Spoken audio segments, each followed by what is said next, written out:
Hello everyone, Pandey ji classes में एक बार फिर मैं आप सबका स्वागत करता हूं। स्टूडेंट, आज हम बात करेंगे इम्पोर्टेंट पी ब्लॉक रिएक्शंस। यानी काफी स्टूडेंट फर्स्ट टर्म एग्जाम बिल्कुल नजदीक आ चुके हैं।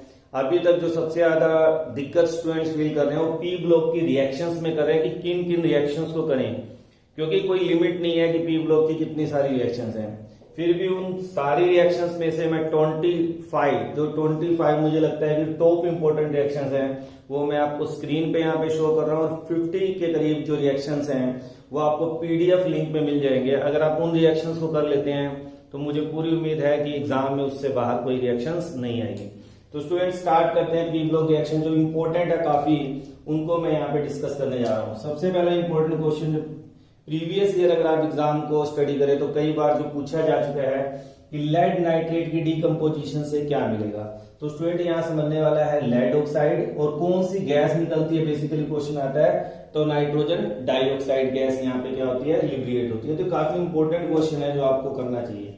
उसके बाद आता है कि अमोनियम डाइक्रोमेट को जब हम हीट करते हैं तो कौन सी गैस लिब्रेट होती है। अगेन यहाँ पे गैस का नाम लिया जा रहा है। जनरली क्वेश्चन इसी टाइप से पूछा जाता है, कौन सी गैस लिब्रेट हुई, कलर क्या होगा, कई इस टाइप के क्वेश्चन पूछे जाते हैं। तो अमोनियम डाइक्रोमेट को हीट करते हैं तो नाइट्रोजन गैस क्या होती है स्टूडेंट, लिब्रेट होती है, साथ में क्रोमियम ऑक्साइड और वाटर। मगर क्वेश्चन बीच में से उठते हैं वो आपको समझना पड़ेगा। नेक्स्ट है Haber process. Again very important reaction, preparation of ammonia. आपको पता है प्रेपरेशन ऑफ अमोनिया के लिए नाइट्रोजन, हम जब 3 मोल हाइड्रोजन को इस्तेमाल करते हैं तो हमें अमोनिया मिलती है। और लोड, मैंने यहाँ पे डेल्टा एच की वैल्यू का भी इस्तेमाल किया है ये दिखाने के लिए कि जो फॉरवर्ड रिएक्शन है स्टूडेंट वो एक्सोथर्मिक है और बैकवर्ड जो है वो एंडोथर्मिक है। यहाँ पे कैटलिस्ट क्या इस्तेमाल होता है, आयरन। इसी के साथ अगर आप पढ़ेंगे तो कैल्शियम ऑक्साइड का भी इस्तेमाल करते हैं इवन हम, और मोलिब्डेनम एज ए प्रोमोटर इस्तेमाल करते हैं। ऑप्टिमम टेम्परेचर पूछ लिया जाता है 773 केल्विन, और जो प्रेशर लेते हैं वो हम क्या लेते हैं 200। तो ये सारी कंडीशन आपको याद करनी पड़ेगी क्योंकि बीच में से क्वेश्चन पूछा जा सकता है। नेक्स्ट अगर हम बात करें कॉपर 2 पॉजिटिव स्टूडेंट अमोनिया के साथ रिएक्शन करेंगे तो क्या होगा, तो ये डीप कलर का कॉम्प्लेक्स कंपाउंड बना देता है, टेट्रा अमीन क्यूपरेट सेकेंड। तो ये कॉम्प्लेक्स कंपाउंड बनाता है जिसका कलर क्या होता है, ब्लू। नेक्स्ट हम बात करें, नेक्स्ट क्वेश्चन जो है again very important, Ostwald process for the preparation of nitric acid. कि अगर हम 4 अमोनिया प्लस 5 O2 की रिएक्शन करते हैं प्लेटिनम और rhodium gauze as a catalyst, 500 kelvin temperature रखना है, 9 बार आपको प्रेशर रखना है। क्योंकि कई बार इन क्वेश्चंस में पूछ लेंगे what is the optimum pressure, what is the optimum temperature. तो ये सारी कंडीशंस याद करना कंपलसरी है। नाइट्रोजन ऑक्साइड, अभी इसके ऊपर एक क्वेश्चन हमने क्लास में डिस्कस किया था कि अगर 2 मोल अमोनिया के इस्तेमाल होते हैं तो कितने मोल नाइट्रोजन ऑक्साइड। अभी हमने इसके ऊपर एक क्वेश्चन इस्तेमाल किया था, अभी हमने इसके ऊपर एक क्वेश्चन डिस्कस किया था कि अगर 4 मोल अमोनिया नाइट्रिक एसिड के प्रेपरेशन में इस्तेमाल होती है तो कितने मोल नाइट्रोजन ऑक्साइड बाहर निकलेगा।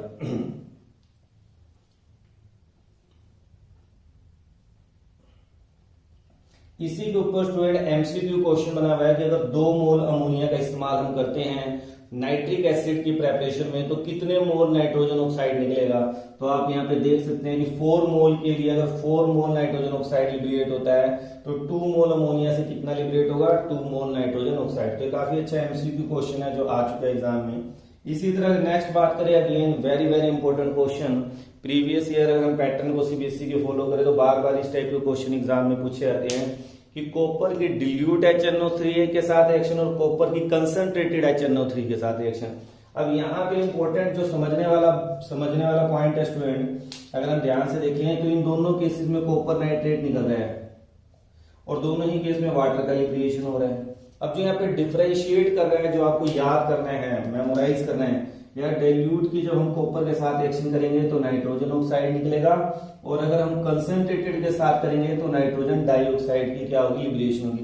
तो ये बड़ा ही इंपॉर्टेंट पॉइंट है जो आपको याद करने वाला है कि कॉपर की अगर हम डिल्यूट HNO3 के साथ करेंगे तो नाइट्रोजन ऑक्साइड, और कंसंट्रेटेड के साथ करेंगे तो नाइट्रोजन डाइऑक्साइड की लिब्रेशन होगी। अगेन जिंक के साथ इंपॉर्टेंट क्वेश्चन है। जिंक में थोड़ा सा डिफरेंशिएट है, क्या, डाइल्यूट के केस में N2O निकल रहा है, डाई नाइट्रोजन ऑक्साइड, ठीक है ना, जबकि कंसंट्रेटेड केस में सेम वही नाइट्रोजन डाइऑक्साइड जो कॉपर के केस में। तो यहाँ पे आपको थोड़ा सा अलग से याद करना पड़ेगा कि जिंक के केस में क्या होगा, डाई नाइट्रोजन ऑक्साइड गैस, जिसको हम लाफिंग गैस भी बोलते हैं। ठीक है स्टूडेंट, तो ये आपको याद करने वाला पॉइंट है।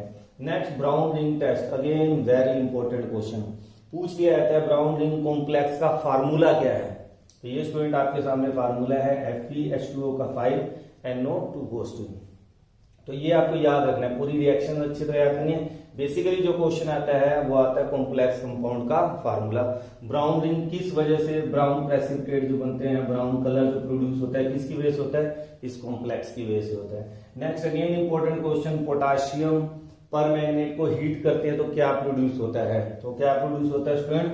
पोटाशियम, मैग्नेट, मैग्नीज ऑक्साइड और ऑक्सीजन लिब्रेट होती है। इसी तरह KClO3 को हीट करेंगे, KCl और ऑक्सीजन गैस। तो यहाँ पे कोई बहुत ज्यादा चीजें नहीं है, तो आपको जो समझने वाली चीजें हैं बस इनको मेमोराइज करना है। बहुत ही इंपॉर्टेंट क्वेश्चन है जो बार बार पूछे गए हैं। इसी तरह Fe3 पॉजिटिव में से जब हम सल्फर डाइऑक्साइड को पास करते हैं तो क्या होता है? तो Fe3 पॉजिटिव कन्वर्ट हो जाता है Fe2 पॉजिटिव में, और सल्फर डाइऑक्साइड कन्वर्ट हो जाता है सल्फेट आयन के अंदर।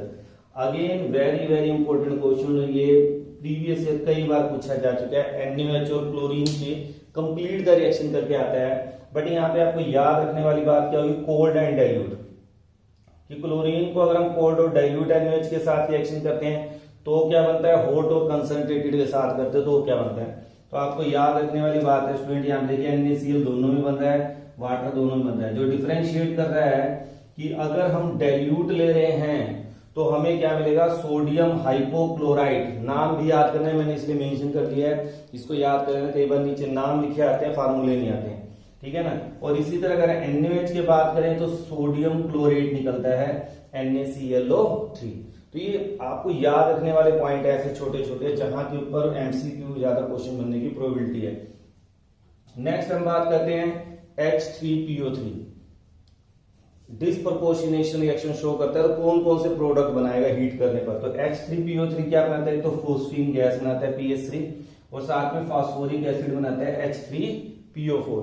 तो यहाँ पे डिस्प्रपोर्शनेशन रिएक्शन हो रही है स्टूडेंट, आपको याद रखना पड़ेगा कि फास्फोरस यहाँ पे +3 में है, यहाँ -3 है, और यहाँ फास्फोरस +5 आ जाएगा। तो ऑक्सीडेशन स्टेट यानी रिड्यूस भी हो रहा है और इंक्रीज भी हो रहा है, ठीक है। नेक्स्ट, अब ये सिलेबस में तो स्टूडेंट फोस्फीन गैस नहीं है, मगर क्योंकि यहाँ पे HCl की प्रेपरेशन हो रही है वो हमारे सिलेबस में है। और अगर हम बात करें प्रीवियस ईयर की, तो ये अकेली रिएक्शन है जो लगातार 3 साल आई है स्टूडेंट, 2009, 10, 11। तो 3 बार लगातार कोई रिएक्शन कभी नहीं आती, मगर ये रिएक्शन अपने आप में 3 बार आ चुकी है कि फोस्फीन को जब HgCl2 के साथ करेंगे तो क्या होगा? तो Hg3P2 + 6 HCl। अगेन NO2 को अगर हम वाटर में से पास करेंगे तो क्या होगा? HNO3 की प्रेपरेशन प्लस नाइट्रोजन ऑक्साइड बन जाएगा। तो ये तो कुछ इंपॉर्टेंट रिएक्शंस हैं। इसके अलावा कुछ और रिएक्शंस हैं, मैंने 25 की बात की है, अगले मैं स्क्रीन पे आपको शो करता हूं। और उसके बाद आप डिस्क्रिप्शन में जाके PDF लिंक से इस जितनी इंपॉर्टेंट रिएक्शन है उनकी मैंने आपको PDF लिंक भी दे रखा है, वहां से डाउनलोड कर लें और उनको याद करें। तो स्टूडेंट, नेक्स्ट इंपॉर्टेंट रिएक्शन जो कि नोबल गैसेस से हैं, इनको आपको क्या करना है? मेमोराइज करना है अपने आप में। सारी ही इंपॉर्टेंट रिएक्शंस हैं, मगर मैं इनमें सबसे इंपॉर्टेंट रिएक्शन मानूं तो जो पॉइंट याद करने वाले हैं वो क्या है? ये तो आपको याद ही करना है, xenon plus platinum hexafluoride. First noble gas कोई कंपाउंड पूछ ले क्या है तो HCPTF6 है, आपको याद रखना है। रेड कलर के प्रेसिपिटेट होते हैं। HCF4 के साथ O2F2 की रिएक्शन करेंगे स्टूडेंट, देखिए 2 फ्लोरीन यहाँ चले जाएंगे और ऑक्सीजन का लिब्रेट HCF6 + O2। इसी तरह HCF2 प्लस वाटर के साथ रिएक्शन आपको मेमोराइज करनी है, HCF4 + 12H2O और HCF6 + 3, यानी हाइड्रोलिसिस ऑफ ज़ीनोन फ्लोराइड। बहुत ही इंपॉर्टेंट क्वेश्चन है स्टूडेंट, जो बार बार एग्जाम में पूछा जाता है, तो यहाँ पे आपको याद रखने पड़ेंगे। और खास जो सबसे इंपॉर्टेंट मैं मानता हूं वो HCF6 के साथ है। अगर 3 मोल आते हैं तो HCO3 + 6HF बन रहा है, 2 मोल आते हैं HCO2F2 + 4HF बन रहा है, और अगर 1 ही मोल आता है तो HCF4 + 2HF बन रहा है। तो ये बहुत ही इंपॉर्टेंट रिएक्शंस हैं जो आपको याद करने चाहिए।